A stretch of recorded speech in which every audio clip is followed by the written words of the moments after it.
Welcome friend, আপনারা সকলে জানেন আজ 1 অক্টোবর মঙ্গলবার সুপ্রিম কোর্টে 2016 এসএসসি নিয়োগ মামলার শুনানি হওয়ার কথা ছিল।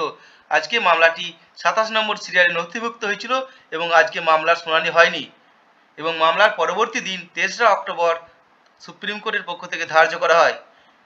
এখন সুপ্রিম কোর্টের পক্ষ থেকে 23 অক্টোবরের কজ লিস্ট প্রকাশিত হয়েছে।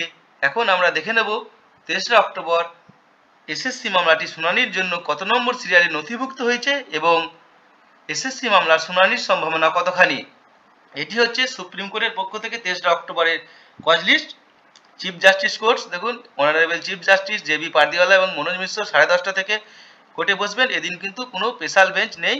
এসএসসি মামলাটি নথিভুক্ত হয়েছে দেখুন 34 নম্বর সিরিয়ালে, যে এসএলপি নম্বর হচ্ছে 9586 of 2024, state of West Bengal versus Baishakhi Bhattacharya Chatterjee and others. এটা হচ্ছে এসএসসির মূল মামলা। এই মামলার সাথে 115টি মামলা কানেক্টেড রয়েছে এবং এছাড়াও এই মামলার দুটো ছাড়াও আরও দুটো অ্যাডমিনিস্ট্রেশনের যে মামলা আছে সেগুলো 35 নম্বর এবং 36 নম্বর সিরিয়ালে নথিভুক্ত হয়েছে। তাহলে এখন প্রশ্ন হচ্ছে যে এসএসসি মামলার শুনানি হওয়ার চান্স কেমন। এসএসসি মামলাটা যে 23 অক্টোবর যে সুপ্রিম কোর্টে প্রধান বিচারপতির বেঞ্চে যে মেন কজ লিস্ট প্রকাশিত হয়েছে, সেখানে 7টি মামলা রয়েছে এবং এখানে যে মিসলিনিয়াস কজ লিস্ট প্রকাশিত হয়েছে সেখানে 8 নম্বর থেকে মামলা শুনানি শুরু হবে। এখন যে এদিন কিন্তু অনেক গুরুত্বপূর্ণ মামলা কিন্তু যে মিসলিনিয়াস কজ লিস্ট প্রকাশিত সেখানে রয়েছে। যেমন সেখানে কিছু গুরুত্বপূর্ণ মামলার কথা আপনাদের বলছি।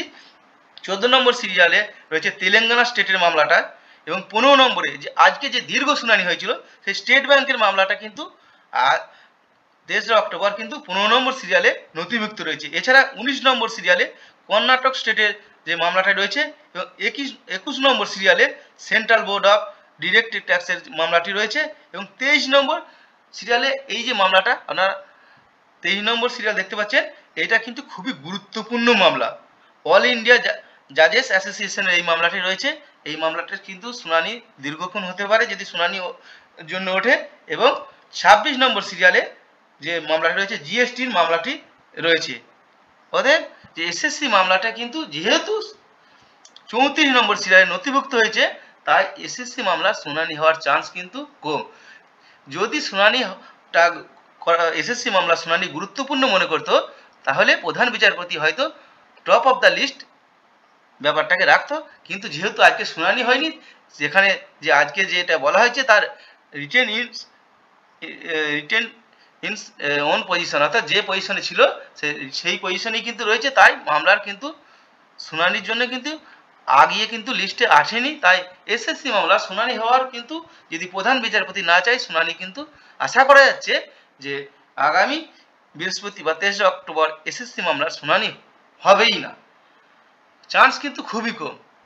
অতএব যে গুরুত্বপূর্ণ মামলাগুলো রয়েছে আরও সেগুলো হতে সময় কিন্তু পার হয়ে যাবে। যদি প্রধান বিচারপতি চাইছে যে এসএসসি মামলাটা শুনানি দ্রুত হোক তাহলে কিন্তু লিস্টের প্রথম দিকে রাখতো, তবুও কিন্তু যদি প্রধান বিচারপতি চায় তাহলে কিন্তু এটি অন্যগুলোকে স্কিপ করে এটা কিন্তু প্রথমে মেনশন করে কিন্তু মামলার শুনানি করতে পারে।